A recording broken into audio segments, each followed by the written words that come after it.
Hello, the viewers of Abir Pothi. Today we are talking about the great Krishen Khanna ji. I've known Krishen Khanna ji for the last almost 30 years now because I remember particularly during this month of 1987 when Northsur Cultural Center had organized a seminar on National Seminar on Art and Culture at Chair in Himachal Pradesh, in which we had invited all the greats of that time, including Krishen Khanna, J. Swaminathan, Manjeet Bawa, Paramjit Singh, Geeti Sen, Rajiv Sethi, Mani Kaul, and people from Punjab who were there like Jagmohan Chopra, Viren Tanwar, Dr. Guru Bhagat, and many others. And we were there almost 5-6 days in Chail discussing about art and culture day in and day out. Apart from the times when we were in the discussions in the seminar, Krishenji, where he would be obviously seriously and articulating his thoughts about art and culture and concerns about art and culture. But in the evening in the bar, he would crack jokes. He would tell n number of anecdotes about his contemporaries, about other people he had interacted with. Then after that, I interacted with him on one-to-one basis when I became chairperson of the Lalit Kala Academy, and we invited him to deliver an audiovisual presentation in Chandigarh at the Government Museum on art of mural making, I remember particularly. And during those days and after that, he would go to Shimla where he had his house along with his son Karan Khanna, and sometimes they would on the way stay at my place, and we would have our drinks and dinner, and he would narrate stories about his life, about his interaction with other people. And I remember particularly when he told that he was sent to UK to study when he was hardly 14-year-old. His father make him board the ship all alone, and he had the guts and the courage to face uncharted kind of plains where he had never been before. But he did it. And at this age, when he's now 100, we all know that he is the only one amongst the living artists of our country, and he's the only one who has completed 100. And he's seen so many ups and downs happening in this country and in the world. And when he was young, he had seen the Second World War, and he had seen the fervor of the independence movement in which Mahatma Gandhi, Jawaharlal Nehru, Subhash Chandra Bose, Patel, Bhagat Singh, Kartar Singh Sarabha, Lajpat Rai, all of those, when they were trying to kind of make the people aware and raise this awareness about the limitations with which we were kind of constrained to live by the British, and how important it was to be independent of the shackles of the colonial rule. So he had seen that, then unfortunate happenings of the partition, in which millions and millions of people were kind of migrating from one part to the other against their wishes, and thousands were killed by their own people, by their friends, by their neighbors. And the pain and the agony and the suffering did reflect in his work, as would. But along with him, as we remember, Satish Gujral, he was also one of those who had migrated from erstwhile West Pakistan to this part of the country, and they had seen that suffering of the people of the continent, of the subcontinent. And then after that, we saw independence, we saw Dalai Lama coming to India, he saw China invading India, then the 1971 war, then the times in which India was actually faced with shortages of all kinds.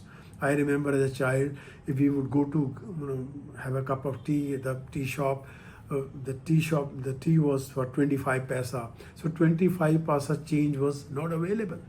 The change used to be sold in black. And so was wheat or ghee or sugar or other facilities. I remember then America used to send in aid, their expiry date ghee to India. and we were like beggars. But then India started coming to its own by having this green revolution, then the grain revolution in Punjab, and then gradually and slowly the privy purses being taken away, and banks being nationalized, and all the erstwhile states, the Maharajas and Rajas and all those states, kingdoms being incorporated in the Union of India. So India was coming on its own gradually and slowly. And then came a period in which we saw a period of militancy in Punjab, in Jammu and Kashmir, and the Indian forces going to Sri Lanka, then Operation Blue Star, then the other war with Pakistan, then the killing of Indira Gandhi, then 84 riots in Delhi, then in Gujarat, those riots, and the killing of Indira Gandhi, and the killing of Rajiv Gandhi, and whole lot of things happening in this huge country called India. And Krishen Khanna has been a witness to all. And before that, India as a force in the field of art was nowhere. I am saying it nowhere in the context with how the Western world looked at Indian art. Indian artists were doing wonderfully well, but they were not given the kind of recognition they deserved, because Western thinking was that anything to do with contemporary or the modern was their domain.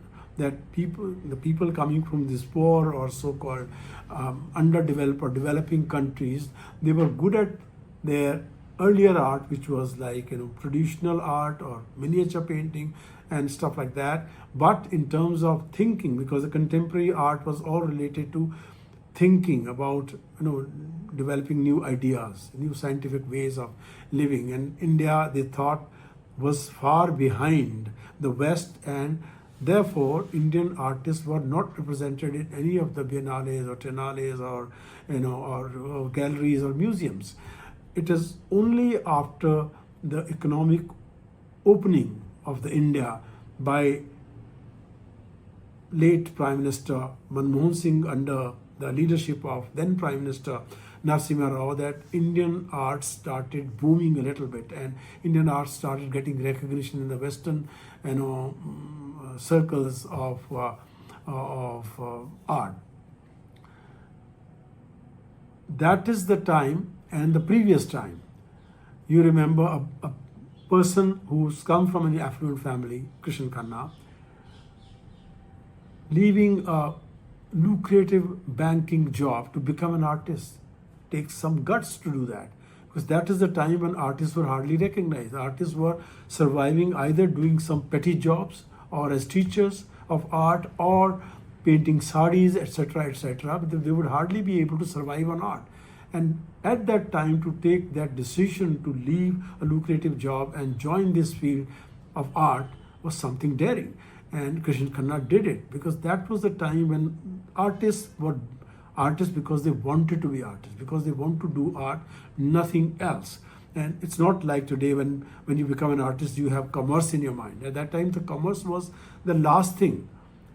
The first thing was to express yourself the way you want to express. That expression was far more important and crucial for their survival. That's what they were doing, and Krishen Khanna was one of the leading lights of that. Now, when you look at Krishen Khanna's life, 100 years is no mean achievement. Living 100 years with eloquence, with dignity, with humble attitude, with awareness, consciousness, and the kind of intellect which he possesses is something unique, something which at least I have not come across with any other living artists of the country.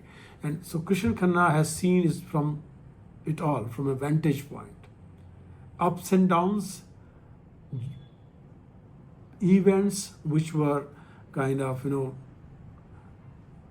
the ones which changed the, political, religious, social scene of the country, and the events which shocked millions and billions of people, and events which brought some kind of a pride and happiness to us. So he's seen it all, and he has actually responded to all these events, all these happenings, all these sufferings, Indian culture, Indian ethos, Indian way of thinking. It's all reflected in his art, and he's the one who has not really succumbed to other attractions which were at that time in a way trendy or much in vogue. He has stuck to his own way of expressing himself, and most of the work which we see of Krishen Khanna is having as a subject matter, there are people in that, there are people and places.